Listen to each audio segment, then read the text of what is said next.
3, 2, 1. Light them up. I'm Paul. This is Buck. This is the Paul and Buck Show. Hey, the big bucking deal. Hear us. Download the latest app at paulandbuckshow.podbean.com. Okay, guys, we're back. Got Paul, Buck, back. Big Buck and Deal Show. We're back today. We have another guest. I'd like to say a special guest because I think he's the young gun. You may be referred to many on prep track. On a prep track. You've done topping stuff. He's done topping stuff. So he's a racer of all. Top Gun. He's a Top Gun. Top Gun's coming in. Yeah. Myself, probably you. We've seen it. I've seen it. A lot of videos on your car. Yes, I have seen the car. We'll go into in depth about that car in details. And that's the point of the show. Put the face with the car. That's it. If somebody knows the car, like me, example, I knew your car, did not know it was you. But people get the podcast. Yeah. You get to see the YouTube. Yeah, it'll come out and we'll have pictures. And but by all means, go ahead and introduce yourself. So I'm Dylan Hamilton, 24, Liberty Hill. Got a little. So you're from Liberty Hill? Liberty Hill, 512 or 737? Well, yeah, at this point, who knows anymore, right? I know. I just became a 737 guy here just last week. You see that around prepaid. Right. It's all good. So, are you born and raised? Yep, born and raised Liberty Hill, Texas. Born and raised, really? There you go. Wow. Well, that's awesome. So tell me a little bit about Liberty. Liberty Hill has a few of the old school street racers out there, and so you can probably throw a rock and pretty much hit one of five, right? At least. So he said that the Cord did move to Vernon now. So it did. So Cord's not over there no more. Right. So Tobar's still over there. Yep, Tobar still lives in Liberty Hill. Okay. Who are a few other guys that are out there? Shane's still, or not Shane. I'm sorry, Shannon. Well, Shane's been around for a long time too. He just took a little break there for a little while. Right. Shannon Brown lives out there. There's so damn many. The fast guys. Some of the big time racers. I think the Smallwood lives in Bergstrom. Yeah, Smallwood's in Bergstrom. Yeah. Okay. So out in that direction. So that's a nice little stretch of land. It's a popular piece of land. I mean, it's been getting extremely popular real estate. You go driving that way, you can kind of see like a facility. It kind of looks like Area 51, man. When you're driving out, like, God damn, it's that far. It's like, but Liberty Hill's cool. I've been out there a few times. So born and raised. Okay, awesome, man. So kind of go down on another question that we like to ask everybody. Of course, what got you into racing? Was it family? Well, my dad kind of came up with Cord and Eric. My dad didn't race as much as them, just kind of fooled around with his little street cars. But of course. What car did your dad have back in the day? He had a 72 442. Well, he had a 72. He had quite a few of them. What's his name? Mosby Hamilton. I want to say I do remember the car. So that was one thing that stands out. What was his name? Because he hung out with those guys. Mosby Hamilton. I do remember the car going back in the day. So that was a fast car. I do remember that. So you come from him. Okay, it's okay. So we're rolling. Yeah. So rolling. I mean, so your father was in it, raised up, got into it. What impressed you? What was your best memory back then that you can recall? I mean, as far as your father or your friends, Cord on them. Just growing up at the track, because when I was young, I didn't really know what the hell was going on. There's a bunch of loud noises and fast cars. Did they ever throw you in the back seat? And then finally, one day, I think kind of the turning point, me and Eric were actually talking about it the other day, kind of what sold me or what screwed my financial future was... that's what it is. There was a weekend, we went to Kennedale and took Rick Rivera's car, and Eric took it up there and ran a 490 Index. Yeah. And he ended up winning that event. And then is that where he rubbed a little bit? No, this was prior to that. I think he rubbed at San Antonio. Oh, but he did do really well on that one you're talking about. Yeah, he won the event. Yeah. Yep. And so we went and took the winner's circle pictures, and then once we got done with the winner's circle pictures, it came time to push the car around, go back to the trailer, and I just got to sit in the driver's seat and just steer the damn thing down the track. And immediately I was like, oh, yep, here. This is what I need. We're in trouble. Yeah. We're in trouble. I sat in one of Rivera's older, the nuclear frog, and that kind of just did the same thing for me. You sit there, you see the steering wheel right at you. It's like, when will I own one of these? Yeah, right. It's got a long ways to go, but you eventually, figure it out. Of course, yeah. I mean, that's those are good memories, and, Yeah. and like you said, that's the beginning of the end of your savings, if you will. Yeah. Because I mean, Oh man, I think I dropped a few bills with those dudes to get my car going faster. Like Yeah. I need a transmission, I needed some gears, and so those are a bunch of cool dudes to get absolutely. to get some experience with, you know. Cause So I'm assuming Rick painted your car. Yeah, Rick did paint my oh, car. did he? Wow. Yeah, Rick. Yeah, Rick did some nice paint job. Did Yeah. do you remember his old Camaro, a '69 Camaro he used to have? The One Rat? No, it was a no. '69. It was Oh, the maroon. 69. It was maroon. It had some stripes on the side. Yeah, no, I guess I never saw the 69. That's the only one know I was remember the- for a while. And then his brother had a red Nova Pro Street. They were all Pro Street cars, but you know those were the fast guys back Yeah, then. yeah. But man, those paint jobs were just. I mean, they Oh, stuck that's out. that's a paint in full right there. yeah, That is true. That is true. nice. So your car is blue and it's like a metallic. Yeah, it's ultra blue pearl or It's something. nice. Yeah, I it is do. nice, Yeah, yeah. I haven't seen it up close, but Don't look too close. I From- haven't taken too good care of it. from Rick. from the Rick would be Boogie too happy with me. advertising. Boogie. Yeah, the car looks really good. It's presentable for sure. Oh yeah, absolutely. It's a clean car. It's fast. That's even another top tier car.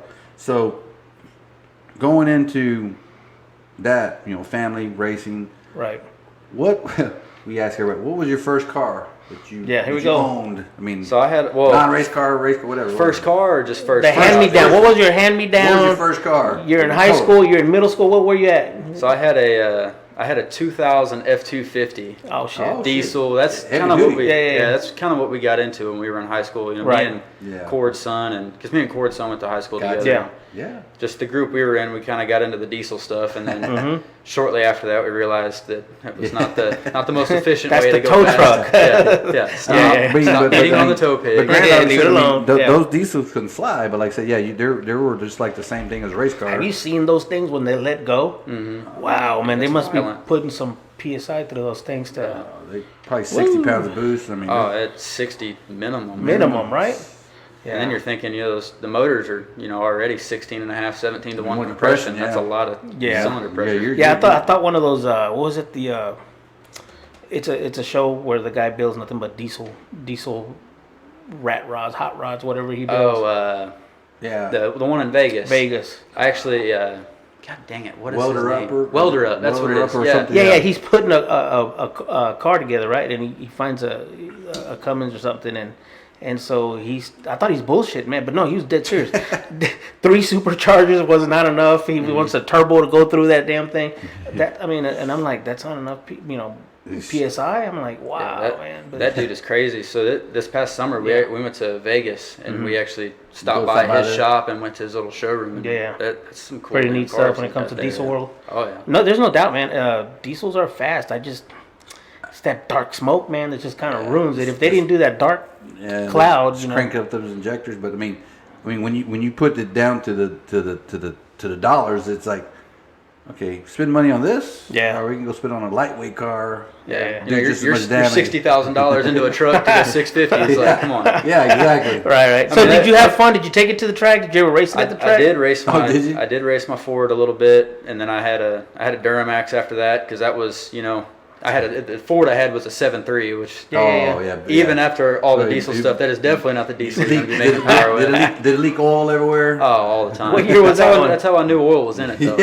What year was that? It was a 2000. Okay, 2000. Big 7.3, yeah. Those, So what's the fastest you went in the diesel world? I mean, So I never got to run at the track with my Duramax, but the little draggy things. I think Yeah. I went like an 820 or something on the The street. Yeah. 8 mile. wow. Well, that's still decent, man.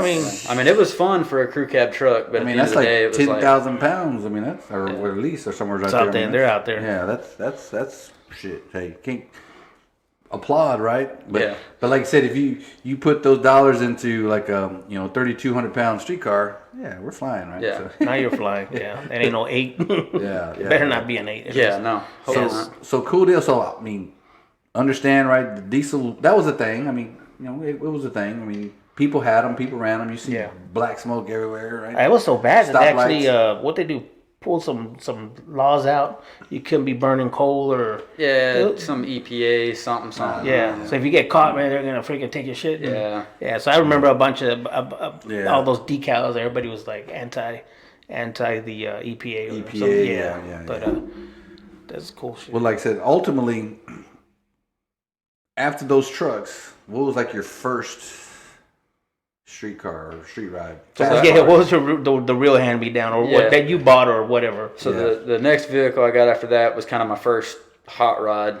I got a hold of it was an early 2000s Chevrolet single cab truck because I was still diehard truck guy. Yeah, of course. So it's long bed, short bed. What do you get? It was a short bed, single cab short bed. So you're rolling there, getting in there. Yeah, and so I had a 4.8, and it just had a 4.8, and I put, I had it for like 2 days, and then immediately called up Texas Speed, cam headers, all the other typical LS truck stuff. Ran down the online catalog. Yeah, right. And we ended up putting a nitrous plate on that deal. Got to be pretty fun, and then put a turbo on the 4.8, blew the 4.8 up, and then had a 5.3 put together. Blew that motor up, and then I ended up buying the motor that's in my Mustang now. Actually, I'd bought to put in the red truck, and then I was like, I'll just put a nice little 500 horsepower naturally aspirated motor in there and just have a fun little cruiser again. Yeah. And then the opportunity came up to buy. Well, not really the opportunity, but it was actually we were headed up to what was it? I think it was Radial Roundup, and Cord was headed over to Eric's house and seen my car sitting on the side of the road with a $500 in shoe polish written on the windshield. And so I meet up, and Cord was, hey, they found this Fox body, blah blah blah, and then I called the guy, and Matt Gillum, another guy from Liberty Hill, old school street racer. Actually, he's from Taylor. I know Matt Gillum. I went to school with him. Yeah. Anyway, so. But he actually ended up buying the car before I was able to get back, and then I bought the car from him, and then then it kind of turned into what it is now. So you mentioned again, there's another topic that we go into. You went into the turbo world. You bought a turbo. You put it on your truck.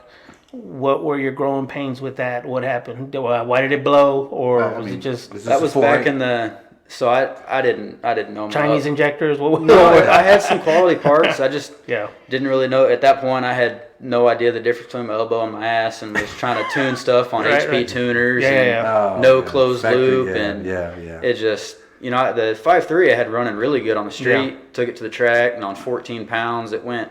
The pass it blew up was at 14 psi, and it went a 764 at like 68 miles an hour because it blew up like 500 foot out. But as soon as I saw steam and oil on the windshield, I slammed on the brakes. I said, "Damn, I wish I would have just let it roll. Maybe see it go a little faster." But and then after that, I was like, So to your point, I know you're going, is that you've had a taste of the boosted side. Yeah. You've obviously have a taste in your nitrous setup. Knowing they're two different worlds, a truck and a Mustang. I mean, but how does it compare? I mean, do you have a liking for one or the other, or is it just? I mean, I really just I got a liking for horsepower, and when I put my car together, it was originally intended to just be a 7.0 index car that I could drive around on the street, and then I went to the track, and first time out, it went. I think the first pass I made in it was a 679 or something. Right. And now, what cubic inches are you running in there? It's a 370. Okay. It's just a stock, or it's a 6.0 truck motor with 30 over pistons in it. Is all it is. So it's an LS based car. It's an LS based Mustang right now. I don't know why I was thinking you had a Windsor or some big block Ford or something, but it's LS. That's a streetable car. That's a streetable car. Yeah, basically. Drive it all over the place anytime you can drive it all over. So what do you run for a transmission on that? It's got a turbo 400. 400 okay. Well, those cars don't take much to fly fast into the tens. I mean, you put the right combination and they don't weigh shit. I mean, that was my attraction to the Fox body. Whenever I got into the racing, I was like, I don't know what I'm doing, so I'm just gonna pick a platform that's. Yeah. I was either gonna get a Fox body or like a 3rd gen Camaro or 4th gen Camaro, and something that's proven. There's parts out there for it. There's no figuring it out. Right. And then that's right. Yeah. Stumbled off into that. Fox bodies. I mean, they're popular because you got the rear end. I mean, you got parts now. Not only that, but I mean, it's just the way the car transfers. I mean, you don't have to do like a whole lot of. I mean, you got to do suspension work. Yeah. But I mean, it's already already has its like its nose weight and its ass weight. Right. It's kind of almost. It's almost good. What is it? It's like a 70-30 or something like that. It's probably more like a 57 or 58ish. Really? Yeah. Oh, you've seen some scales in it. Yeah. So I mean, I'm assuming, but that's what I've seen. But anyway, but going back to like the turbo over nitrous, what was do you have a preference or do you care? I know you just said you just like horsepower, but was does one put you back in the seat more than the other? I mean, granted, I know that your 4.8 was HP tuners, right? You can only do so much with that, right? That you know, with the nitrous will put you back, right? I mean, the 60-foot nitrous car is, you know, that's the fun right there. All your fun's in the first 100 foot. But I mean, the turbo truck I had, it was fun too. You know, on the top end, driving around on the street, and you know, 60 miles an hour and roll into it, and power's there. Yeah. Were you running pump gas or E85 then? It's on which one? On the truck. The truck was actually on 93. Yes. Oh, damn. Nice. And the first motor I had 14 was, psi. Yeah. Well, the first motor I put together was non-intercooled too. That's how little I knew what I was doing. Yeah. So did you eventually put a cooler on it, or the 5.3 that I put together, you know, put a bigger turbo on it, and I put an intercooler on it. It was still on 93. just air to air or water? Yeah, it was air to air. That's the most common one. I have yet to hear somebody talk extensively on water. Well, I mean, for the street, it's kind of tough. You know, you gotta. Yeah, I mean, this was a full-on street. I mean, it's still like AC, heat, stereo, sound system. So I mean, air to air is just like you just drive it, let it go, right? Yeah. Water to air is like, it's just melting. You know, you got to start putting pumps, hoses. Yeah. So I hear you, right? So that's just the convenient way. Learning curve, right? We got that all squared away. Truck combo. Okay, you bought that Mustang for $500. Seriously? Was that car? Was it in like a running condition? Oh, absolutely. It was just a roller. No, it was a shell. Shell, just wasn't even a mangled race car already, or it was somebody's hot rod back in the day, but it was, you know, you could tell it had a nitrous bottle mounted in it at some point, and it was somebody's 302. What color? It was white. It was actually a GT car originally, but it was somebody's little 302 5-speed with a plate. You know, it didn't have stickers on it, did it? No, it didn't have any stickers on it. Oh man, I would be able to tell real quick if it still had those side window stickers on there. But there wasn't that many white ones running around. But still, so this is a GT. Did you take the ground effects off, or none of them were savable when I started putting the car together, and I just always preferred the look of an LX. So, and I'd originally wanted to do a 4i car, and 4i parts are, you know, you can't find them. So for a while nobody wanted those cars, and then little by little that became the thing, just to put those, you know, those 4 headlights and get away from the sealed beam. It just makes them look cool, right? It's got that look. I'd been wanting to do it for a while, and it took me 3 or 4 months of looking, and I had to drive to Louisiana to get the front end for my car. Yeah, I remember I had like 3 of them just laying around in my backyard. Yeah, I know. It's funny. Everybody I talk to, they're like, "Oh yeah, you know, I've got one or had one." Tossed them like, "Oh, well, I wish I would have known." Got rid of a hatch in the front end and the hood once to a friend of mine. I'm like, "Yeah, I don't take it. It's right there." You know. Now it's like gold. Wow. Doesn't. I mean, you find them now. You better hold on to them. So from that point, you know, we're just kind of going because we like to cover like pretty much everything. But so now you're out of high school. I'm assuming when you got this car. Yeah, I was 20 or 21 when I bought the car. No, actually, I was 22 when I bought the car. Really? So you had the car 2 years, maybe? Year and a half. Yep. And you went from that to... Wow, so I bought the car as a rusty shell and made my first pass in it like 6 months later. Wow, man. So were you truck driving already then, or?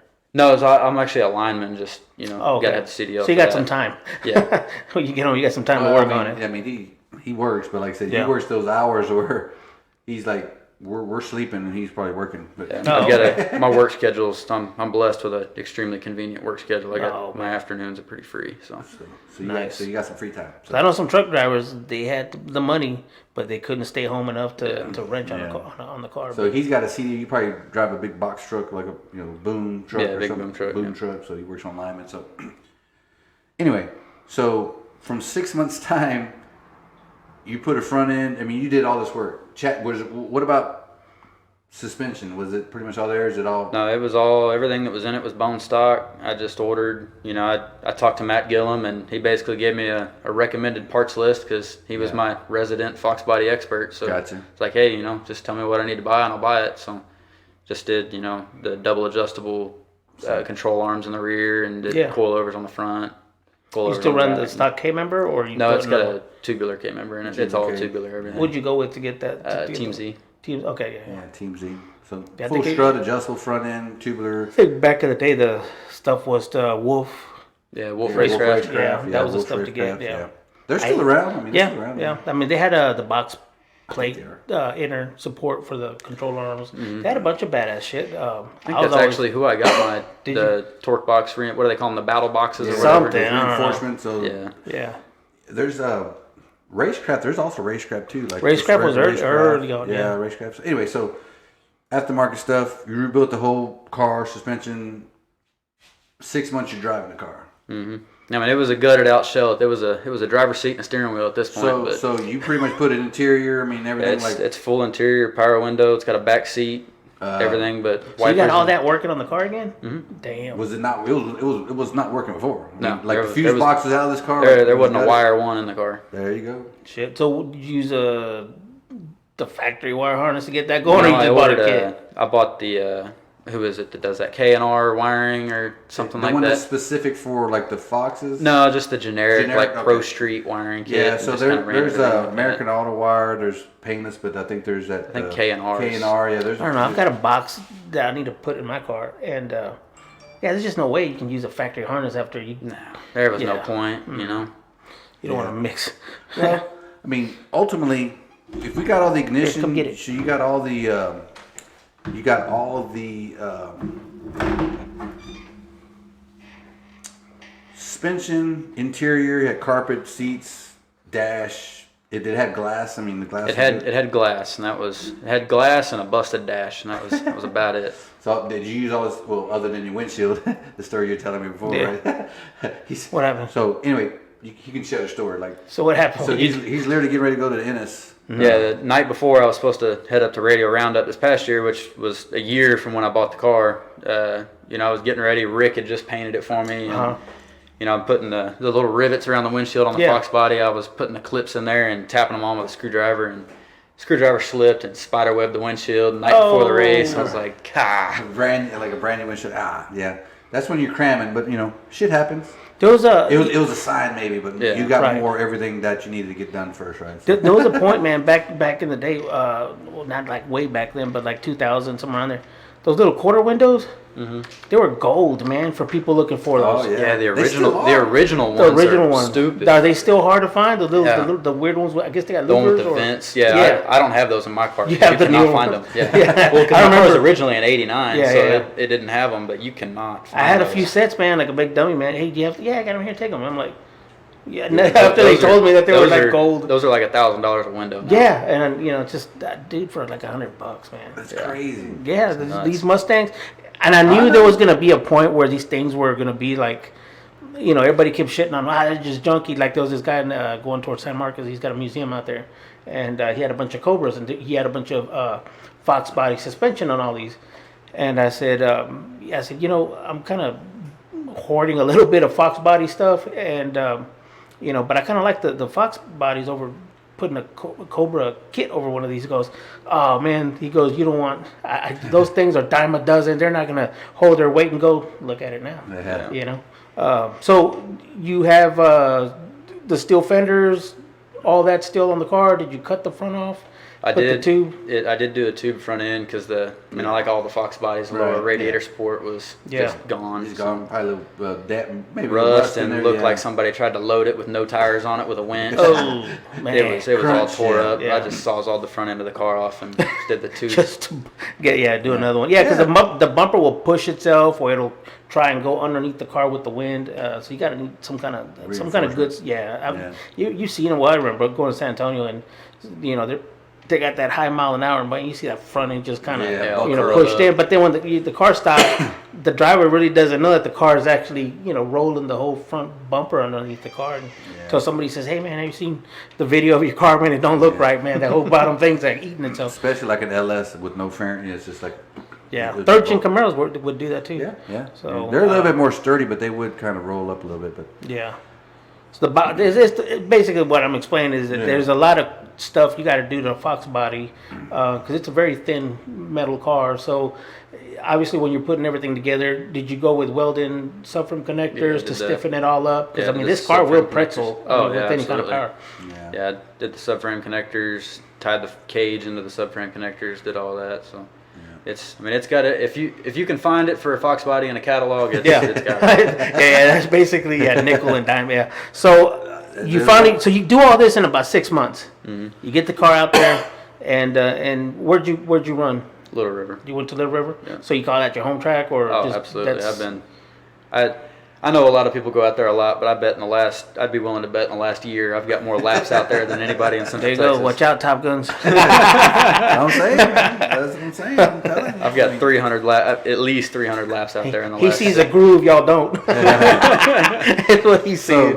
So yeah, not only like I said, prep. He Yeah. also does the top end stuff. So Yeah. he's a contender. Right? So you got data. You've done Tamayo's top end. Yeah, actually, I'd love that event. What they're doing there is It's probably all the people that want to do the street racing thing but don't want to go to the street to Right. do it. It's just it like gives them a being on the place to do street. it. Yeah. It's a street, except Yeah. it turns a little bit. But Yeah. so what was your experience on that? What did you think about that when you went up to it the first time?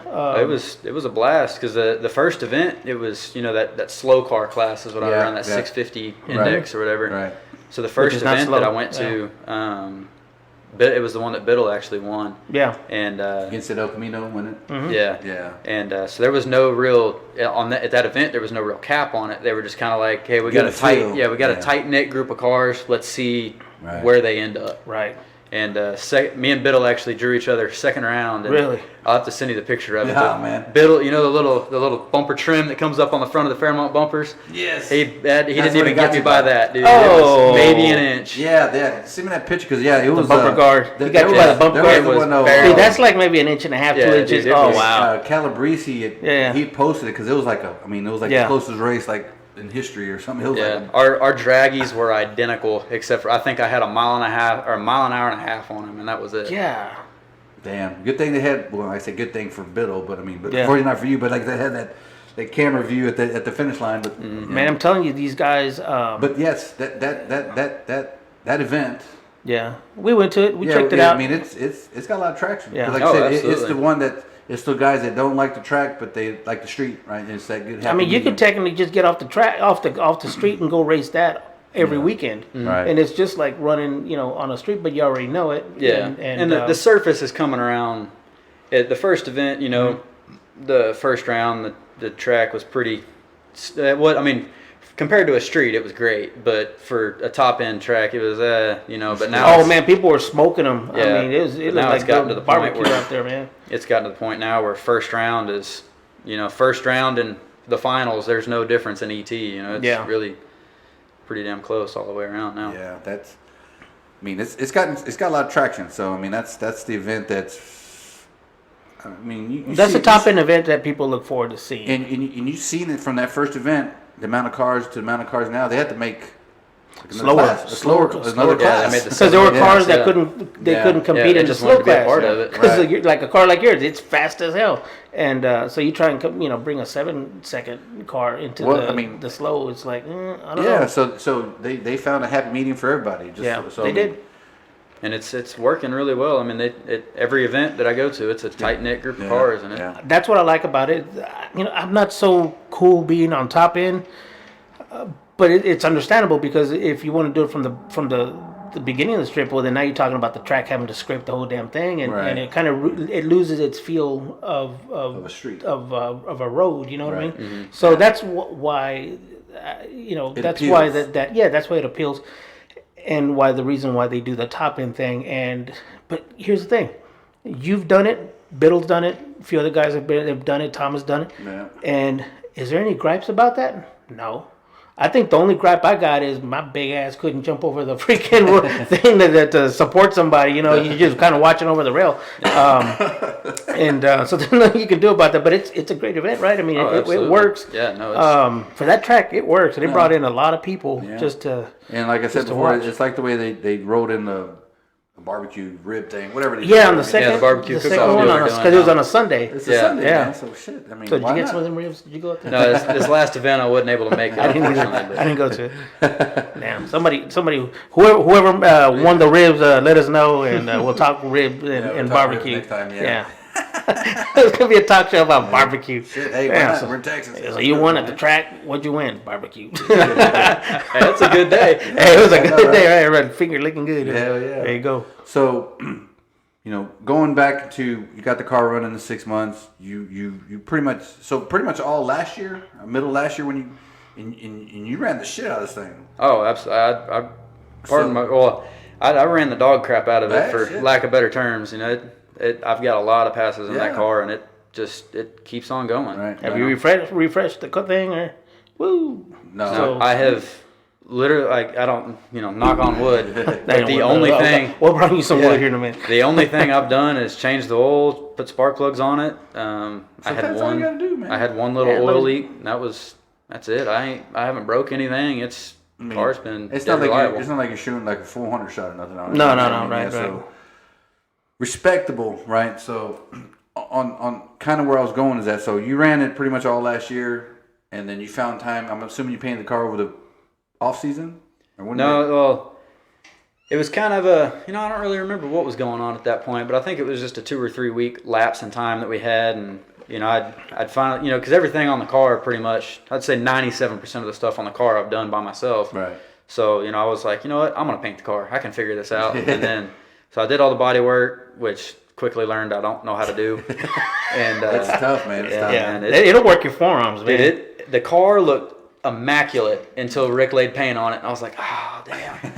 But so I bought all the paint, bought all the equipment to do it, and then got to the point it was a weekend I was going to do it, and me and Eric were sitting there talking, and he's like, man, just call Rick. And so I did, and that Rick was like, yeah, bring it over and I'll shoot it this weekend. So I took the car to Rick, prepped, and showed up on a Friday afternoon.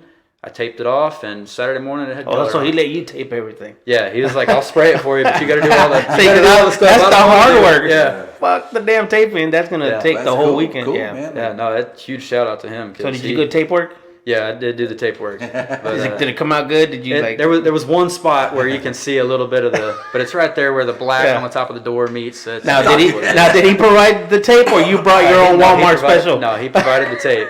But Like I say, yeah, you got you.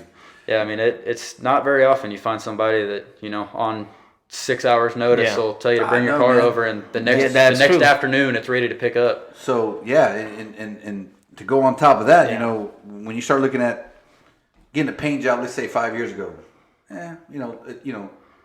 this amount, but from 5 years ago to now, would it cost to paint a car? Oh. That right there was my motivation to figure it out how to do it myself. Well, yeah, you start realizing that With the materials, everything. the primer, Yeah, just no the kidding. primer itself, it Almost what it costs to kill paint. it can range anywhere between 500 to you want some real good stuff. Okay, 1800. Just on primer. It's ridiculous. So, yeah. So you just So shout out to Rick. Like I said, he Yeah. got you taken care of in a weekend. and I was Yeah. just thinking about those guys, and I was gonna let me I'm gonna ask Buckman, see if we can bring in Rick and his brother Bonnie. Well, we need to, get it, because like I said, we talked about getting Yeah. Eric back too. Eric and try to Yeah. record over here, but I spoke with Bonnie more back then, and I remember we went to the store and they had a Pro Street truck, square body, and man, that thing was that was an insane truck just for being a fully loaded dress truck. But I mean, it had the meats, and every now and then they throw on the big Goodyear slicks on it, and I mean, it's just, they took it out on this. All those guys actually went down to our hangout once, and I couldn't believe that they actually yeah, we'll go. And they all brought the fucking cars. everything they Every had always single had one. everything they had. They always had a motor that was it wasn't like a stock. I mean, it was a all out badass motor. Good sounding motors, right? Everything they had, everything. So let's see if we can work. Maybe you can help us out. We can bring those guys in, and they can talk absolutely. some of the. Yeah, because there were some of the OGs back in the day. I mean, Yeah, I've got them on video. Or at least Rick walking the back of Little River, where the burnout box is. This is like 1987, 86. It's actually been really cool seeing the old school Little River videos that y'all been sharing. Yeah. Seeing like the original back when Eric had the maroon G body. the Cutlass, and there was a lot of old school guys back there that run still today. Yeah. Trey Montgomery. So anyway, yeah. So in I have a whole lot more videos. I just can't capture them because I got an older. Just the only videos I got is in my head. Anyway. Just for seeing Anyway, those cars. So, yeah, remember? so a lot of good memories. So appreciate you Yeah. mentioning that. But so going back to, because we're touching on this car because this car is the focus of some of the events that are happening now, right? That are happening Right. in our area, Central Texas, Little River Dragway, in Ennis, right? There's the events of that. It started out as little hitters. It morphed into Explain a little bit to the JV, audience, those who listen. How did that that you can remember? How did it go from? Because all I remember was little hitters. We were talking about that too. Yeah. Because I don't know exactly the timelines or whatever, but little hitters started out as a class for that racer who didn't have like deep pockets. About what time? About what year? Man, it's probably been about 3 or 4 years ago. Maybe, something like that. Maybe 19 or 20, somewhere down there. So all I know is that there was this dude named Boogie, and he kept talking on Facebook about some events. Well, so it started out with Kenneth, right? Kenneth was the one that originally started. He started the Bar Done Fade All event. That might have been like an 18. Yeah. And then he ran those events. That was just a couple classes. It had a small tire class, some indexes, and like an outlaw class or something like that. And then they came across, they started doing the little hitters. Right, little hitters was a cap race. It's always been a cap race, I believe. Yeah. Don't quote me because I don't know fucking everything. Yeah. We're just the fans of it. So cap race, whatever it was, 5-0, whatever it was. Try to make racing a little bit tighter, and then guys were getting faster, and then they started another class, and correct me if I'm wrong because you might need a little bit more too. And then little hitters got popular, and then you got a clash of a whole bunch of races that don't necessarily fit. But how many cars were by then? I mean, you're probably, I don't know exactly. It was well over 20 or 30, maybe it's getting closer. big then, yeah. And then, that grew. Then you got the no time stuff because they piggyback off the picnic. Okay. In Ennis in the fall race, so they piggyback off that, and then Top Gun came about this year. I think so. That's something that came in this year, right? So that came in for still fast cars, but a little bit more of a I guess you could say an affordable kind of class. I don't know It always boils down to the mom and pop, where you can reach in your pockets, still pull out some food money after you done built the car. The cars that are still in the street, like yours and Biddle's. Some of these other cars may not fit that class, but they're kind of in a range to where it's fast, but it's not like little hitters fast, I guess you could say so. But I mean, kind of jump into a little bit more if you got a little bit more details, because like Top Gun started off like literally this year, I think. Yeah, we've had one event so far. So we're supposed to have another one that got rained out, and that's the one that's happening this weekend. So you go to the top end races, you enjoy that, then we all start seeing Top Gun, right? Mm-hmm. So you get to see more about it. You've got a car obviously ready to go, possibly that may fit. So what's going on in your head? What do you see? What do you think about that? Do you ask questions? Do you say, I don't know, I'm going to try it out? What's your persona on that? Yeah. No, Boogie told me about it, and I saw an opportunity to run the car heads up, all out, and just go have some fun racing and not be stuck to 6070 index. So I was all about it. You did.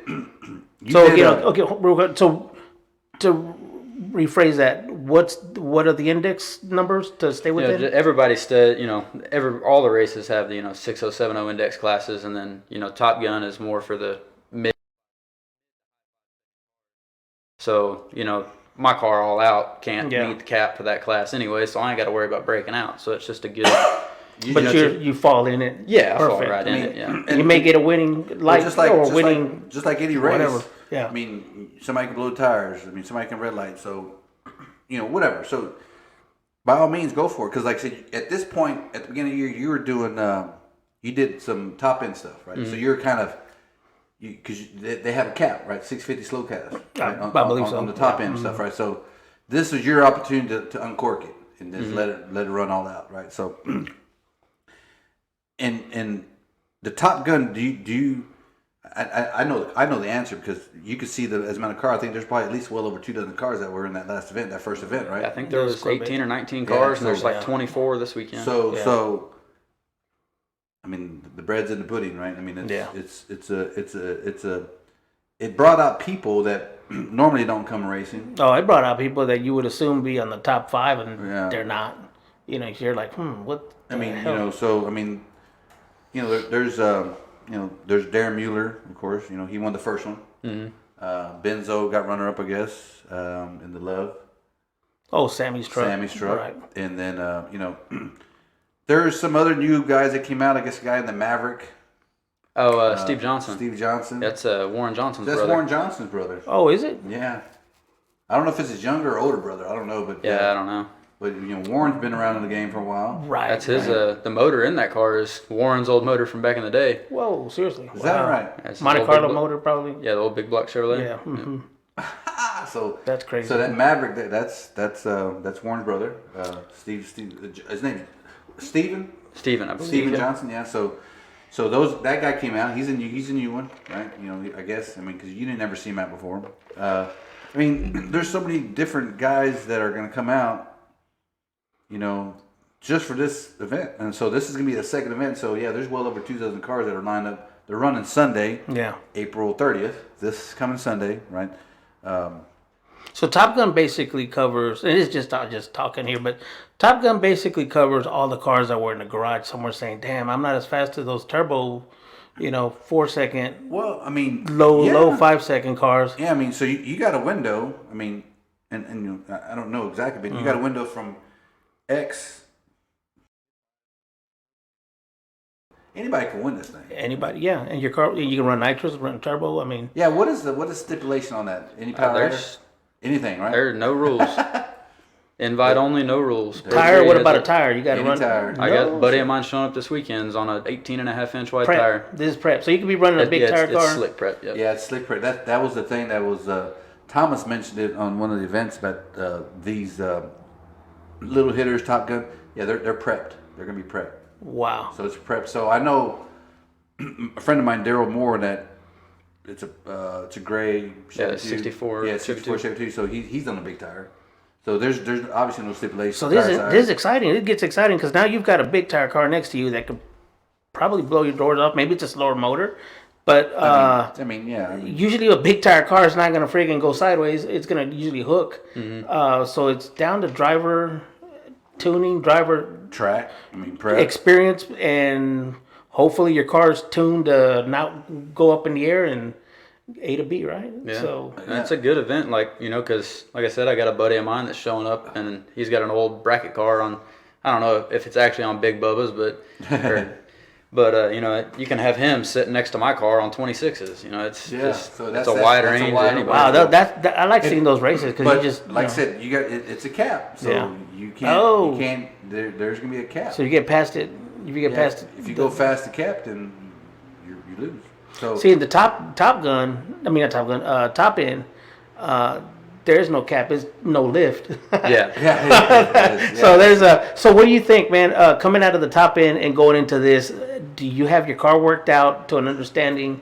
Do you have to make changes between the two? Have you adjusted? I take a bag of corn out of the back. That's it. Literally, that's the only change I make. I take a bag of deer corn out of the back seat, and that's it. Maybe 2 psi from sitting for a while. Yeah, right. That's crazy. Yeah. So you get some more transfer in the ass, put some more weight back there. Go in prep race and take the bag out. Yeah, take the bag out. Yeah, prep. Obviously there's a little bit of nitrous ramp. You take out of it, a little bit of timing retard off the line, but yeah. But so you got dialed in. So like I said, he got seat time. So let me ask him the question. So you've done turbo, you've done nitrous. What's it like for you going into the freaking? I guess you can do water burnout box, right? Depending on where you are. What's your operation with the nitrous or the turbo car? Let's say the turbo truck first. Mm-hmm. So you go in there. What do you learn about being this is for those guys that have never gone to the track. They got a turbo car. Maybe they don't even have a trans brake. Did you have a trans brake back then? I did have a trans brake. So you managed to actually get some of this stuff to get started. First time going to the track and you take your vehicle out there. What's your experience? What did you learn out of getting onto that line that you would like to just explain? Yeah, your staging. What was it like? Probably should have practiced staging before I got to the track. Trying to. What went wrong? Get in the burnout, quickly realize, like in my truck, it's 42, 4,400 pound truck. Didn't really like to do a burnout with slicks on it on the rubber. And, and then staging it, for some reason in my head, I thought I had to foot brake it and then hit the trans brake. I didn't know nothing back then. I just didn't realize you could just hit the button and floor it. And, just things you learn when you're young and dumb and just trying to figure stuff out, Well, I mean, that's how we all learn. We make mistakes. So do you think there's a crash course out there for guys who build their cars with a turbo and they get out to the line and you know, because you can easily trash your transmission right there on the spot. Oh, you can smoke it pretty quickly. You can blow some shit right there, and you'll go home pissed off because you're like, if somebody would have just told me. You know what I mean? So all right, so you learn from that. So obviously, if you go back to a turbo car, well, you do, or you have a nitrous car now. But if you go back to turbo, you pretty much learned the do's and don'ts, right? Mm-hmm. Well, I mean, you pretty much play with like some friends. You got friends who run turbos, so you probably got more acclimated to the. Hey, this is what you do. Bump in, blah, blah, blah. So yeah, because the red truck was kind of. I hadn't really been in the racing scene yet. It was more of just. I'd always been at the racetrack, but I was just there to watch. Right. I didn't hardly know nobody there. And then, got into the Mustang, and that's when I really started getting into the racing. And so then I didn't know nothing. So what's your experience going back then, not now, but taking the nitrous car and going to the staging? What was your experience then, now, after you learned a little bit on the turbo? Like when I first started with the nitrous stuff? Well, you show up to the track, you show up to the water burnout, and this is a nitrous car. What do you do? What went right and what went wrong, and what did you learn from? What are your do's and don'ts that you ain't gonna do again? Well, the first time I got my car in the burnout box, I was real hesitant in the burnout. Mm-hmm. Left it in first gear, didn't want to hit the limiter. It was just being easy on it, and then after my first pass, my whole family was there, family friends were there. I get back after my first pass, Eric Tovar looks at me and he's like, "Hey man, that rev limiter." He's like, "That rev limiter's there for a reason, like hit it." Yeah. Because my first burnout was it was pathetic to see when I saw the video. I felt cool as hell in the driver's seat, but not so much on the video. Yeah, so you have a 3-step, the one for the burnout, like. No, it just one. When I pull in the burnout box, that poor little stock bottom end LS is seeing 7,500 RPM, third gear. Yeah. Third gear burnout. What did you run back then? Did you run a multi-step or just one? No, honestly, I didn't run no rev limiter. No shit. Not back when I started. I mean, you got to remember, back when I started racing, it was all you had was a. You had a 6 4-speed and a straight axle. What is that? No, I mean, it was a 350 turbo. Yeah. And I was kind of the same way. You just zing it up like, and then when you go into that second gear, that's when the smoke starts coming out. When you get the high gear, right, or second or third, and then you get wet. The first couple times you go in, you're just getting the feel of the motor, and then that little 355. I mean, I wouldn't take it no more than maybe 6,700 in the burnout, but it's all a learning curve. Yeah, make sure we got the windows up. We're experiencing some rain all of a sudden. That came strange. Out of nowhere. That's strange in this shop for the first time. I thought y'all had an ice machine that just that's what I thought. Hey, go fill me up. that old metal roof is getting don't bring me a Budweiser though. No Bud. We'll discuss that later.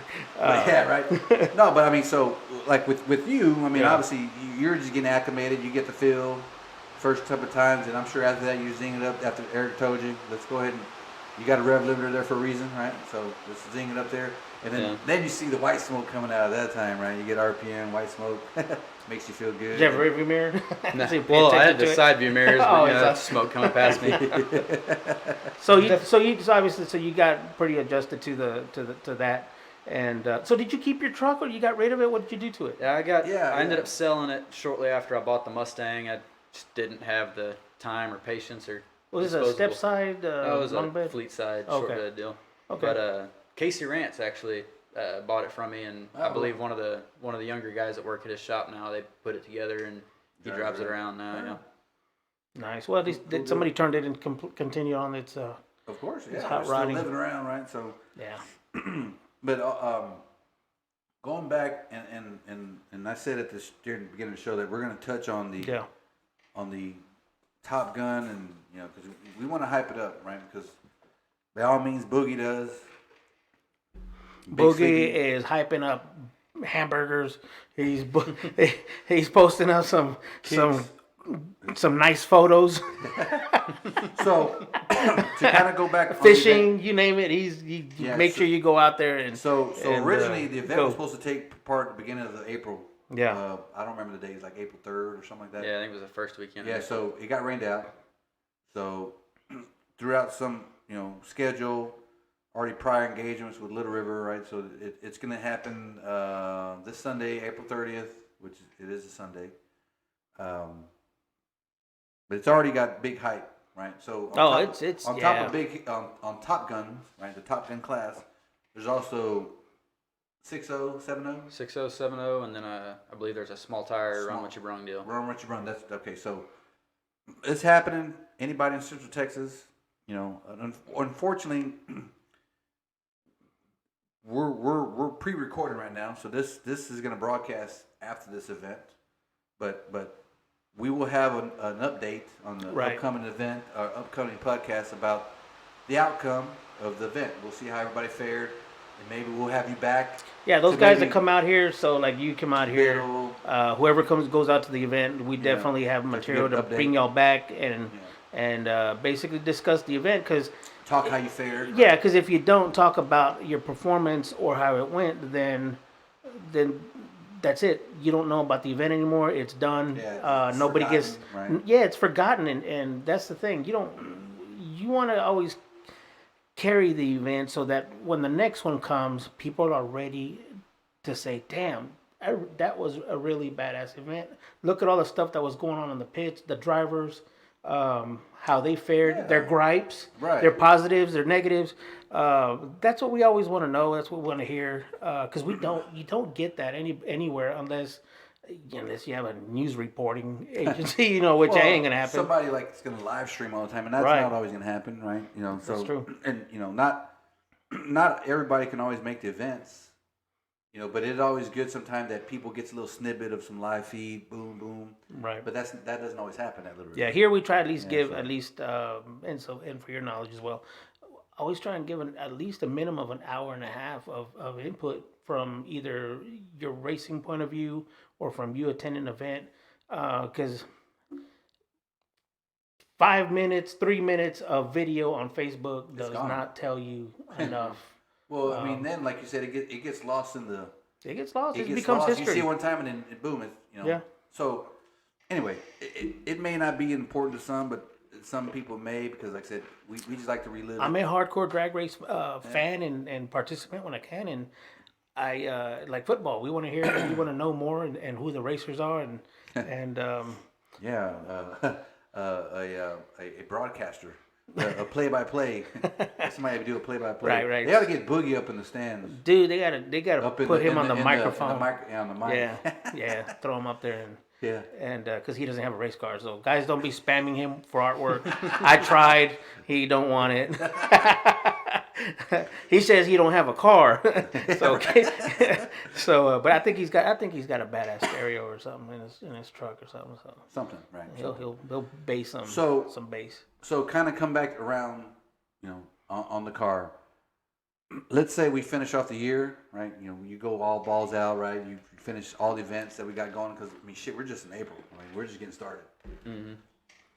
Do you have other plans in the future? Let's say next year for the car. You can leave it the way it is. Obviously it's gonna be a street car, but something that may give it a little bit more horsepower here, weight loss here or there or something. Do you have any plans? Not really. It's kind of one of those deals. The car works. I go out and have fun.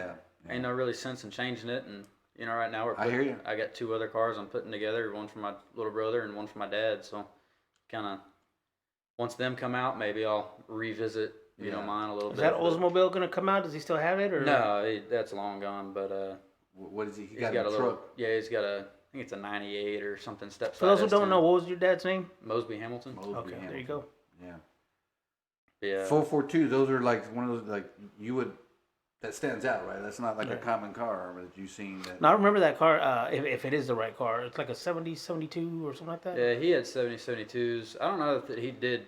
You're maybe thinking of what's his name, Rick, Amco Rick with the green one. No, that I remember him. That's he had the only a truck 442 that I know of, but I don't know if he had that. Yeah, I remember him with the truck. Going out back in the woods. day, Maynard, I think it was Maynard or something back then. Long bed, I think he had long bed square body or something like that. But he's one of the big transmission builders, and the other guy that we know, Corey Menchaca, he does transmissions on the other side of the planet. But no, this Oldsmobile that I remember it was a white Oldsmobile. I don't remember if it's the same car or not, but yeah, that was a nice. That if it is those, I mean, those cars got some nice weight distribution. They're kind of long, but shit. The one I remembered, it had, I think it had the same. Chris Curley's Monte Carlo. He talked about his Monte Carlo. He busted blew out the shocks so he could get that ultimate transfer to the back. Competition engineering shocks. Blown out, Lakewoods. Yeah, I do remember that. I do remember one like that, and it would. I mean, it would. Coming down the road. Oh man, well yeah, and then you let on it, man. Just not lift. That thing was just. Man, it's standing like the cars today. What do you call it? The. South Carolina, or what do you got? Memphis, I what? Can't remember Squad the squad where the ass front ends up, ass down. What do they call it? Carolina squad. There you go, that shit, yeah. Right, yeah, so that's like a sand rail kind of dune shock travel, like on the front end of those cars. Right? Damn, I still can't get past how freaking long them things look on the. Hey man, I'm I knock them, but I mean, you bought some. Don't say you did. No, fuck no. No. I mean, if they weren't working, then I mean, there'd be a lot less no prep racers with them, you know. Right. That's dead right. So, like I said, they work, but I mean, I'm like, just like Seaver's like. He's die hard, not willing to. Yeah. Anyway, he's still prepping. Yeah, he's still prepping. He'll get it right. He'll do anything. You go, man. You go. You'll get it. He'll do anything. So no plans, right? You got other projects, right? You got your little brothers, you got your dads, right? So. Maybe revisit it when if those get completed. So right? so what's the car your dad's? Your dad's doing a truck. He's got a 898 98 S10 little LS Turbo 400 deal. Man, that's another lightweight. Yeah, it ought to be sub 3,000 when we're done with it. And then my brothers, we got him a little Fox body. Got a 347 and a 5-speed manual. Somebody finally kept the Ford. Right. Hey, in my defense, the only reason I don't know why you went with that LS stuff, man. I had the turn motor that shit before off. I Turn had that the shit car. off right now. I had the motor before I had the car. It would have an 8.2 deck. No, the thing is, those old Ford motors. I mean, a lot of those guys. They would split the shit out of the block. They'd break them, crack them.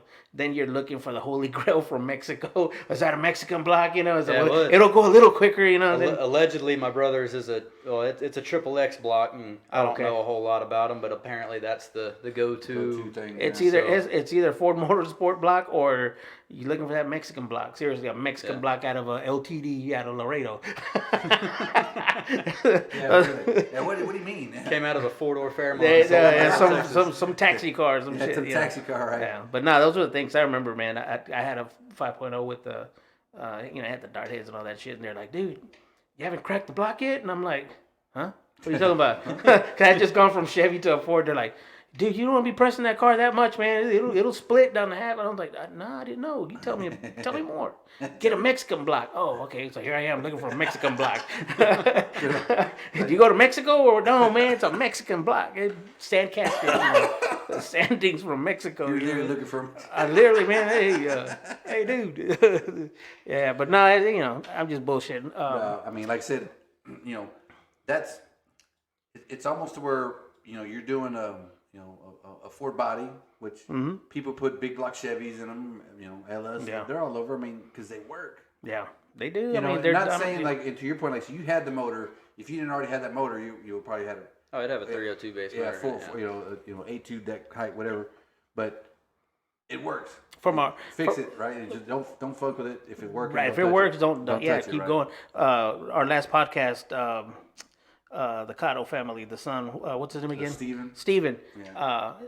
He's got a Lincoln Navigator 4.6, the Cobra style, poor man's Cobra, Yeah, and so he threw that in there, I think, in his cars, and I think he's got one of them has a 4 eyebrow. No, his, yeah. It's his, right? Yeah. And so I think the only reason he did it is because it was in the back of his shop, or maybe he would probably another LS conversion, Yeah, but their whole family's all Ford, so So yeah.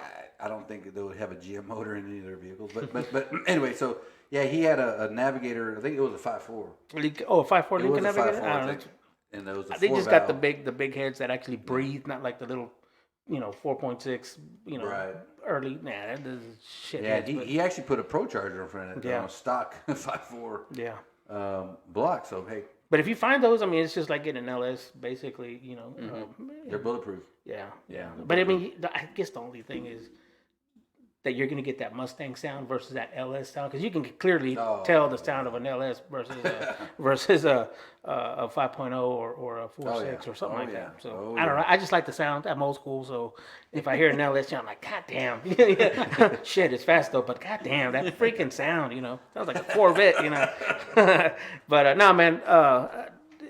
Not putting it down at all. No. Beautiful car. Yeah. LS Motors will scream. I'm guilty. I've got a couple sitting down going in a Falcon. So hey, I know what y'all are doing. I'm guilty as well. You're guilty too. So. Yeah. So on this note, like I said, we're going back touching on the events, right? And Big Sleepy's got events coming up, and you're gonna run it. And I'm assuming you're gonna run all his events. Oh yeah, I told him that's all you're gonna anything do, right? he's got going on. If you got a class I fit in, I'm there. So I did see too that they're like giving like who wants to run a shootout on Friday night? And you're like, boom, you're the first one, right? Yeah. So you shootout Friday night, or is it Saturday? Is it Friday? So that the shootout the night before, I think, is for the bar none fade all deal. Oh, June. so okay, so Yeah. that's so apologies. So the event is covering two days. So this is not this Sunday. This is gonna be the event in the major like Big Sleepy's Bar None Fade On, which is on June the 3rd. June 3rd. Okay. So yeah, so they're already getting out a shootout put together for Friday night, which is the 2nd, June 2nd. Yeah. Yeah, he already volunteered. So you're there. So you're gonna get some time. You're gonna get some ETs. Absolutely. You may fare. I guess it is gonna be just a true 8-car shootout. I don't know yet. I don't know how many people are in it. I think. But as soon as I saw like 8-car show, I was like, "Yep, I'm in." And I seen Biddle like, are you gonna do 8 or not? Because he was like already tallying up past 8 or something. But anyway, regardless, so how big's the pot? I guess it's just a jackpot race. I guess I don't know how that's gonna work. $50, $100 buy-in. Yeah, so whatever the entry is, all 8 cars, you get the full payout. But ultimately, he's putting in time. He's putting in work, getting some ET, getting some data. So this is Friday and Saturday to make it. So clear. yeah, so this is Bar None Fade On June 2nd, which is Friday, and June 3rd is when the actual event. That's Big Sleepy's actual. You got to run this event if you want to go run the picnic. Yeah. In the fall, you got to run this event. Okay. So this is like a qualifier. I don't know how it works, but you got to run this event. If you don't run this event, you can't run the picnic, and then it's in September, whatever it is. So it's a pretty big event. I don't know if I've gone the past couple of years just because of prior engagements, but I always see it as it's always big. But if you're gonna do it on a Friday, obviously it's gonna be in the evening. That brings family to go to the stands and check it out. I mean, regardless, it's gonna fare well, right? It's gonna be a Friday, Saturday event. Friday is always good because people are out there testing. Because the good thing about with Mike, he doesn't let on that big event. I don't think he's gonna let no other street cars come like a normal. Yeah, I think that Friday night's a slick and radial deal only. It's only slick, yeah. Because typically Friday nights is a test and tune open, but he's gonna close it down for slicks and radio cars only, which is good because you gotta keep the track tight. Because at night those street tires are just gonna bring water. Eat shit up. Yeah. Anyway, so good. That's what has to be done because you want to be safe, you want to be fair, particularly when you got a shootout. So you have an enclosed trailer? You got open trailer? I did just buy an enclosed trailer like a week and a half so you ago. can stay the night? Yes. Yeah, you got to stay the night. I'm definitely looking forward to that this weekend. Yeah. Get to break out the trailer. So, talking about a few of the guys from Liberty Hill, right? Let's it's kind of out there already. I think it's kind of out there. So we know Tovar's planning to go Sunday. Is that correct? What's he taking? I believe he's taking his S10, and I do believe Cord Chevelle's coming out there. That was now there's some motor stuff that they were posting, man. Some heads, man. That stuff don't look entry level. Well, the motor they just put in Cord's deal? That's a big block. It's a big block. I saw some LS heads. I saw some pretty girly LS heads and freaking. Oh, Eric's putting together a little nitrous LS motor. Another one, right? Possibly do for the white F-body Camaro he's got. He might be doing something with that. Kind of undecided. Yeah. So that was the news that's what I was talking about Cord's car, right? Because Cord, there were some pictures, some teasers, if you will. Oh, he did. He posted a video back in the day when he first got in his Chevelle with his small block. No, they're talking about there was a video out here like recently, like they're putting like I don't know Cord's son name. Drennan. Yeah, so they were working on it like literally like a couple of days. I see some. I was over there I guess it was 2 weeks ago. Yeah. Went over there when they fired it up for the first time. Is that right? So It's gonna be a fun this little is the, car. Of course it is, huh? Yeah, so this is the event to see some nice cars come out, man. Yeah, it's gonna be Sunday, so it's gonna be. Let's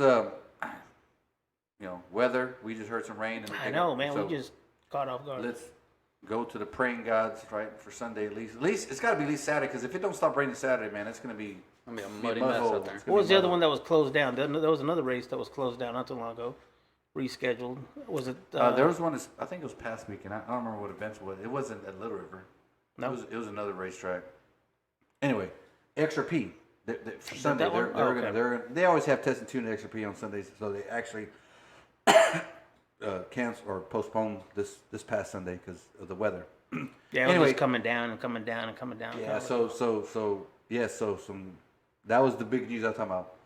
Eric, S10, Chevelle. That's Cord. So classic. Cord, Little River stuff that's right why there. I mean I raced the Cord and Kenneth.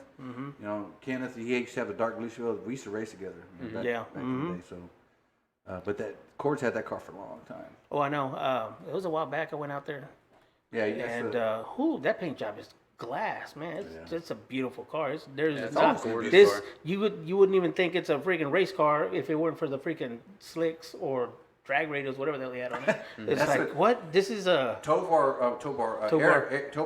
Eric said that if you look underneath the rear of that car, it's still got like a 12 bolt in there. Yeah, it's still got a 12 bolt in it. Yeah, So it's I still think got I 12 saw bolts. that. Yeah. I don't know. 12 bolt and a tilt column. Oh God damn! Seriously. It's a beautiful car, Yeah. and we all know it, right? I mean, if we had the And here ability we to show are. Here we are with cars and no front ends racing, and you're not gonna take your front end off. I bro. wasn't gonna I say cannot nothing. stand that. I was not gonna say nothing, but hey, I mean, I get why they I do get it, it. but I get it, but yeah, I will quote that's- Tobar in similar words. Paint your car, at least detail your car if you're gonna be out there racing. So that even if it's not fast, at least it looks damn good. You yeah, know. So yeah, clean, gotta be Nah. clean. So that's I'm just screwing around, man. funny you said that, because I mean it's it's like a thing now. It's like, I've seen. like I said, I'm seeing more and more freaking. well, like I said, if it works for them, Yeah. hey, they make it work, man. That's good, but that's not my cup of tea. I don't know. Yeah. So so tell us more about the event, man. So Anyway, going back to the June race, right? That's Yeah. gonna be a big event. Hopefully we can have more details about it. And I wish I was a better. I wish I had better information about the differences between the, little hitters and JV and these classes. But and again, what it comes down to and why they came about or something. well, it boils down to close racing. They want Right. to make. They don't want just one car running away with this class. So they want to cap it to make it for close racing. And that's I understand that, and that's what people like to see. Yeah. They don't want to see a car just blowing the doors off everybody, winning round after round, and draw car draws instead of like a ladder. I like that. Yeah. 'Cause that gives everybody an opportunity, right? You're not running like qualifying number 1 runs number 16, right? That you draw a card, it equals out the playing field. Gotcha. I mean, to me. And Anybody so can, but it's according to the index. according to the index, right? Okay. So you got to be within that cap Okay. comfortably, right? So where do you fall in? What index are you gonna fall in? the Top Gun. Well, it's deal. Top Gun. So Top Gun. Okay, you're talking about the other. Yeah. Okay. So that's little hitters. Little Yeah. hitters still cap, in which they do have like one that's not a cap. If I'm Yeah, I not think mistaken. well, because Sleepy's got the little hitters deal, and then Yeah. I think Coach Coach got one does in the JV. Yeah, I forget. and- There's what two it is. dudes. Yeah, that's the one that's yeah. uncapped. I think. Yeah, well, he has their. I think this last race they went. Biddle took the one that Biddle took his white Right, third gen the up third to. gen, yeah. I think He he went had to the that finals, 494 shootout, and then he's got a no time small tire deal. That's the thing with Coach and them do. And there's in Hollis when he had his roundup, when they run that coaches event, they drew for the cap. So it could be a 5.0, it could be a 492. That race was a 494. Yeah.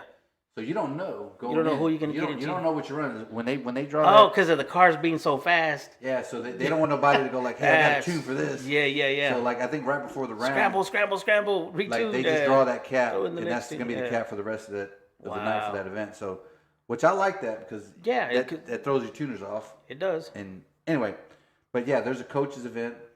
He's got his event, and then Big Sleepy. So And again, for me, Man, there's so many ways to slice this why, yeah, because of the cars being fast or not necessarily that they're backpedaling, but it's just the fact that the cars, when they all enter into one pool, dude, there's always about how many cars were five at the cars. roundup that class that Biddle ran in? I There was wanna like 60. Yeah, I want to say there Yeah. was like 60 or 70 cars in it from what I saw. Yeah, so And and the mile or the ET for those cars is sometimes well, I mean, half a second, maybe a second. yeah, give or take. I mean, you can tell. I'm assuming I don't know if they police that or not because you would think like say if somebody runs a damn 494 at like 113 miles an hour, you're like. Yeah. But What happened? If they're zinging Yeah, out yeah. 100, 149, 145, you're like, okay. So I don't know how that's gone. So you think about it, people Right. will do that, but people will either come soft out of the hole and zing it out the back end. You can make mile an hour. Like, Yeah. I don't know, but like I said, when it all comes down to it, we're like I always say, get it where you fit in, right? There's something for you somewhere, right? There's a class for somebody, and whenever I take my car out, I'll get in one of those classes. I just gotta wait and see. So And then you draw one of those cars where they throw you into something. You're at like, least I'm shit. back in the damn seat. That's the only thing I That's care all about. that matters. So that's all I care. So anyway, so events going to run out the rest of the year. Pretty much anything and anything, right? You're gonna run Ennis events. You're gonna run Little River, Top End. Is there any other events that you would like to go and run that you haven't ran yet? Have you been approached by the Mexican Association to go run in Mexico? I have. Nice. I have. And have I've you been accepted? invited for the slow car because that slow car top end deal they do is basically on the it's street. a It's class based that out they of do it in the Mexico, street and right. they brought it Yeah. to the track. Nice. But no, I have not partaken in that. Nah. Very good answer. Well, I mean, discussion before, right? There's a reason. Anyway, Bring your own super glue. Well, like so, you've been approached, like I said, so you're noticing in that realm, right? So, top end contender, Top Gun. I say top end, Top Gun, right? Two different things, right there. You're a contender. We wanted to bring you on because we heard your name. I've heard your name, many times. So, and by the way, this is the first time I met you. Pleasure meeting you, by the way. Right. First time. And it was a pleasure having you in and discussing, your future endeavors and in your past, what got you into racing and Right. whatnot. So that's everybody likes, like you mentioned, everybody wants to know a name Right. with the face and a car. So basically, he's associated with a little sleepy town with some big hitters that have been around. Yeah, For the longest. and you've grown up with, Cord and Eric. They've gone across the country, right? Yeah. They travel. They've gone to big races. So you've been associated with them, and Matt Gillum. He's definitely been in the game for a while, and like I said, little sleepy town. I mean, it's not a sleepy town. That's a booming town. It's a actually. booming That's town. actually a booming town. That Yeah. town has blown It's up. it's a booming town, by the way. So Hill Country, Liberty Hill. Everybody look it up. Yeah. By the way, was there growing up over there? Was there any local racing out there, or just everybody Yeah. just go to Little River? No, it was. There wasn't nothing I on the street really scene back wasn't then. much going on. There was a couple guys that went to Little River. Car and it was- shows, anything got going on out there? Not really. It's just like I said, it's a sleepy town when it comes to cars like that. You Wasn't know, a whole lot of car activity. I mean, there would be groups of buddies that get together and Yeah. go out on Right. Sundays, but Yeah. that's about it. I recently saw my brother's old '69 Camaro. It just somebody posted a photo in the downtown area. I'm like, damn, that's my brother's car. It's way the frick out in Liberty Hill. I never would have assumed that It's way out there. it'd be out there. But obviously, there's a little club hangout. It wasn't that many, like maybe 5 cars. But so I don't know. Are you part of a club over there? Cars show anything? Nah, just like the group that lives in Liberty Hill. Yeah. For a while, we were hitting it pretty hard. Now it's a little more seldom, but we'd hit up Hardy and Corona on Sunday mornings and have breakfast. Drive. I mean, if we're in the mood to drive a race car, we'll drive it up there. And Yeah. That's cool. I mean, that's kind of a benefits of.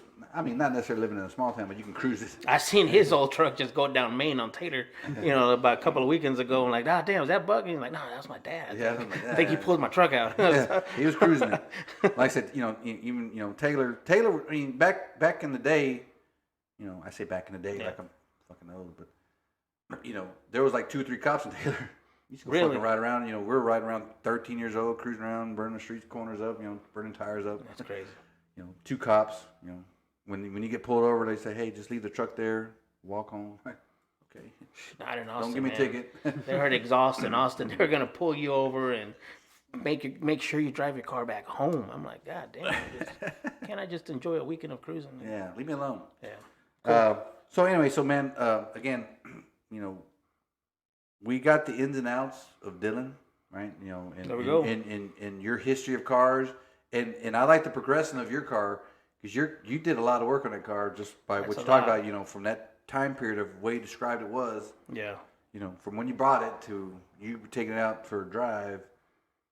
But how many years do you have with that car already going on? Year and a half. Year and a half. Just a year and a half. Wow, that's dude. You got some track miles on it, so. Yeah. So, do you plan on taking it to a next step? We'll see. I mean, I've got desires to build a 4-second car at some point, but my car just is too good where it is. Right. I mean, like I said, it's fun. I can cruise up down the street. I can take it to the track on a Friday night. I can, my car is still in the realm of, me and my family can go out and have fun, and I can still go run a personal best on a Friday night at Little River. Right. So it's fun. That's Yeah, all I'm I think once for, you get past that point of no return, I guess that's where the car turns into a job now. Yeah. And your car never moves until the next event. That's like I said, there's a point of no return. Like I said, if you go in there and like, you get one day you're like, I'm gonna cut it up. Yeah, just know when you're putting After that, aluminum rods in there, man, you went too far. Yeah, you know that you're gonna have to come back into the motor at one point. That's like I say, I mean, that's a good point. Like there's a point of no return. So, there may be a day you may decide it, but right now, you just have fun. And, I'm with you. Or even like that car's too nice, just buy another car, right? Yeah, another car's being an intentional race car, right? And I got my street car still. Right? So that's the point where a lot of people regret. And be glad you didn't actually drive your car because we just got hit by rain. Yeah, that would have It would have been sitting around here all night, for the rain to stop and follow you back home. Man. Yeah. We got, you got the drag radials on it? It's got slicks on it right now. Okay, drag radials do not work in rain either, man. Radio slicks, no. You'd be at 15, 20 miles an hour. Like, well, cool but deal. I think we've got some old 275 regular old Dunlaps. Swap you some tires out. I remember Hoosier made some 275s, but I don't think they were that great. But they had like a little cheater slick notch. Oh, I had some of those, yeah. Just those 3 still lines. Those are, just 3 lines, and that was it. They're still not safe. Yeah. Anyway, man, so we're gonna wrap it up. Okay. But at the end of the day, everybody hear this name, Dylan Hamilton. Right? You're gonna win a race. You're gonna win some events with your car. Keep an eye out for that. Keep an eye out. 4 eyebrow. Clean 4 eyebrow. And what color was blue? Is that again? Ultra Blue Pearl or something. Ultra Blue Pearl. It's a Summit color. Oh, really? Yeah, it's one of their Summit. paint Painted by the legend Rick Rivera. Right? Rick Rivera. Is he in Locker? Where's he at? I think he's in Bastrop. Bastrop, kinda, sorta ish. Yeah. Okay. So At one point, they were all on Rutland. Back in the day, it was Dinkle, Well, they just all had the them shop dudes. over there, Yeah, yeah. they had the shop. Yeah. But it's the same guys, man. Same guys. Dude still, I remember painted. that from the '90s, man. Early Yeah. 90s. So if you got your car painted by that dude, man, I mean, damn.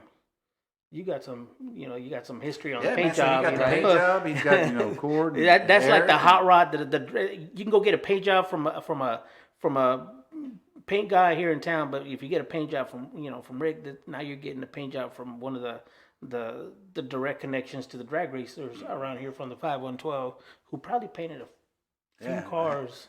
A handful of cars. That you probably wouldn't know that he. Man, all of his race cars are beautiful, man. Oh yeah. Like the Nuclear Frog. Yeah. I mean, when that first came out with that metallic green, I don't know what it was, but man, I was like, damn, that's different. Yeah. Did he paint what's his name with the pink Chevy too?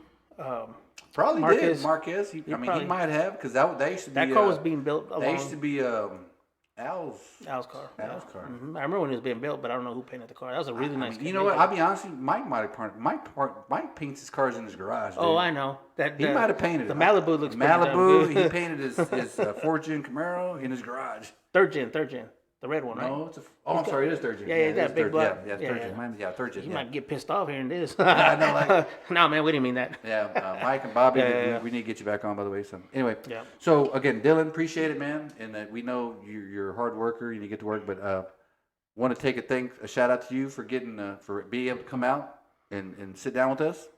And to end, do you like to give any shout outs to anybody? Anybody who helps you, that either helps sponsor you, or anybody you want to give a shout out to? Yeah, absolutely. You know, Liberty Hill, or just the racing group we got in general, I mean, I'd put them up against anybody. You know, we got Shane Bray, one of the best damn people I've ever met. You know, like I said, Matt Gillum, Eric Tobar, Cord Clark. You know, got Gumby. He's always, he never hesitates to answer the phone or, you know, answer a question I got. You know, I got Richard Smith out there. Forgot to mention him. Biddle's a great guy. He's another one of them. You know, if I've ever got a question, I can shoot him a message, and he's always willing to help. And Gotcha. You know, the list is, I could go on and on and on. There's another guy out there, and I don't know if you're associated with him or not, but he's got a one of the latest Corvettes. It's a black one, and he also has a Mach, like a Mach 1 69, 70 Mustang fastback. He's from over there too. Liberty Hill? From Liberty Hill area. Yeah, we met him at a show, but he has some pretty nice fast freaking cars. I know him because he hung out with the Nuclear Frog guys back in the day. And me and Josh just happened to see him at a show, and he said he was from out there. So I don't know. Yeah, there's a lot of guys out there that just kind of, you don't even know that they're out there, and then you see them one day and you go, shit, we live. Yeah, he was the first guy I seen with the Corvette with your wheels. What are your wheels called again? Your the Ultra Stars, Bitlocks, the whole thing, man. He had them special ordered. I've not seen another Corvette with those wheels on there, but he's from out there. So there's quite a bit of guys that. Was it a white Corvette? No, it's a black one. It's all black. Oh, okay. You probably haven't seen it. I was the first time. I only one and last, but he's from over there, and I'm sure Tobar and these guys hearing me talk will probably be like, "Oh, you know, should have plugged him in, or something we forgot." But anyway, shout out to the Liberty Hill guys. Liberty Hill guys, right? So appreciate it again, and we'll bring all you guys back on. And if you have more out there, bring them on. And it's just a fun podcast. Like I said, me and Paul do this for fun. Yeah. But you know, again, like I said, it's to basically get a face associated with the car, the individual, right? So get everybody to know, because again, you're going to hear his name. And again, we're going to wrap it up. But again, be safe out there, everybody. And until next time, peace out. Peace out. See you guys. Okay, good.